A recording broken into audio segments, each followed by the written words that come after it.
నమో శ్రీనివాసాయ నమః. నమో వెంకటేశాయ నమః. అందరికీ నమస్కారం అండి. ప్రతిరోజు రాశి ఫలితాలు తెలుసుకోవడానికి ఇంకా మన ఛానల్ సబ్స్క్రైబ్ చేసుకోకపోతే ప్లీజ్ సబ్స్క్రైబ్ చేసుకోండి. లైక్ చేసి మీ పూర్తి సపోర్ట్ మన శ్రీనివాస ఛానల్ కి ఇవ్వండి. ఈ వారం రాశి ఫలితాలలో గోచార్య రీత్యా వృషభ రాశి వారు ఎటువంటి శుభాశుభ ఫలితాలను పొందుతారో తెలుసుకోవడానికి ఈ మన వీడియోని ఎక్కడా స్కిప్ చేయకుండా చివరి వరకు చూడండి. ఈ వారంలో మీరు తప్పకుండా ఎప్పటి నుంచో ఎదురు చూస్తున్న ఒక మంచి శుభవార్త వింటారు.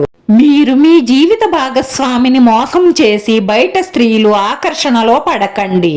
వాళ్ళు మీరు ఖర్చు పెట్టే డబ్బు కోసం వస్తారు తప్ప మీ మీద ప్రేమ ఎందుకు ఉంటుంది? తల్లిదండ్రుల తరువాత నిజమైన స్వచ్ఛమైన ప్రేమ భార్యకు మాత్రమే ఉంటుంది. బయట స్త్రీలు మిమ్మల్ని ప్రేమగా చూసుకుంటున్నారు అనుకోవడం మీ భ్రమ మాత్రమే. అలాంటి భ్రమల నుంచి బయటపడితేనే మీ ఫ్యూచర్ చాలా సంతోషంగా ఆనందంగా సాగుతుంది. పట్ల ఏ మాత్రం అశ్రద్ధ పనికిరాదు. వృత్తి ఉద్యోగాలలో అభివృద్ధి ఉంటుంది. వ్యాపార పెట్టుబడి నిమిత్తం కొంత రుణం చెయ్యవలసి రావచ్చు. దేనికి ఆందోళన చెందకండి. ధైర్యంగా ముందడుగు వెయ్యండి. విజయాలను సాధిస్తారు. స్త్రీ మూలంగా ధనలాభం ఉంటుంది. అద్భుతమైన అవకాశాలను పొందే అవకాశాలు ఉన్నాయి. శుభకార్య ప్రయత్నాలు చాలా సులభంగా పూర్తవుతాయి. శుభవార్తలు అందుకుంటారు. ఆత్మీయుల సహాయ సహకారాలు సంపూర్ణంగా లభిస్తాయి. పోకుండా డబ్బు చేతికి అందుతుంది.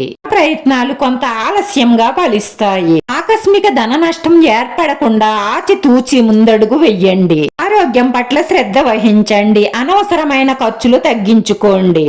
తీర్థయాత్రలకు వెళ్లాలని ప్రయత్నిస్తారు. దైవ దర్శనం చేసుకుంటారు. స్త్రీలు మనోల్లాసాన్ని పొందుతారు. అక్రమ సంబంధాల వల్ల అపకీర్తి వచ్చే అవకాశాలు ఉన్నాయి. జాగ్రత్త. కొంతమంది సంతోషం కలిగిన మద్యం సేవిస్తారు. బాధ కలిగిన మద్యం సేవిస్తారు. అంటే వాళ్ళు కూడా అగాధంలోకి వెళ్లిపోతున్నారు అని అర్థం.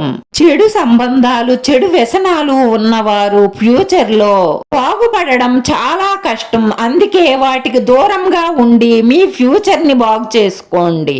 ఆర్థిక సమస్యల నుంచి అప్పుల బాధ నుంచి బయటపడడానికి పాలతో చేసిన నైవేద్యాన్ని శ్రీకృష్ణుడికి సమర్పించి భగవద్గీత చదవడం కానీ వినడం కానీ చెయ్యడం వల్ల మీకు చాలా మంచి శుభ ఫలితాలే కలుగుతాయి. ఉద్యోగం వ్యాపార నిమిత్తం విదేశాలకు వెళ్ళాలి అని ప్రయత్నిస్తున్న వారు ప్రయత్నాలు ఫలిస్తాయి. మీ బంధుమిత్రులతో విరోధాలు ఏర్పడకుండా మీ నోటిని అదుపులో ఉంచుకోవడం చాలా మంచిది. అనవసరమైన వ్యయ ప్రయాసాలు ఉంటాయి. ప్రయాణాలు ఎక్కువగా చెయ్యవలసి రావచ్చు.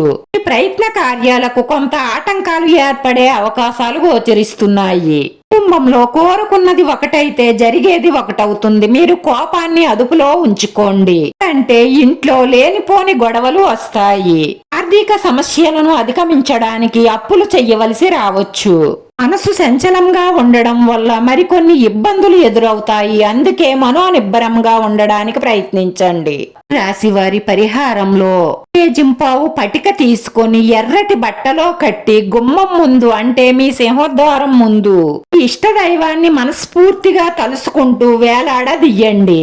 చెయ్యడం వల్ల మీకు ఎటువంటి చెడు దృష్టి మీ ఇంట్లో ఉన్న నెగటివ్ ఎనర్జీ అంతా కూడా పారిపోతుంది. వల్ల మీ మనసులో ఉన్న మంచి సంకల్పాలన్నీ నెరవేరి మానసిక ప్రశాంతత లభిస్తుంది. ఈ రాశివారి అదృష్ట సంఖ్య 9. ఈ రాశి వారికి కలిసి వచ్చే రంగు ఎరుపు రంగు. వీడియో నచ్చితే లైక్ చేయండి. మీ లైక్ మాకు ఎంతో విలువైంది. మీరు లైక్ చేయడం వల్ల ఈ వీడియో కొంతమందికి చేరుతుంది. మన శ్రీనివాస ఛానల్ ని ఆదరించండి. అందరికీ ధన్యవాదాలండి. నమో వెంకటేశాయ నమః.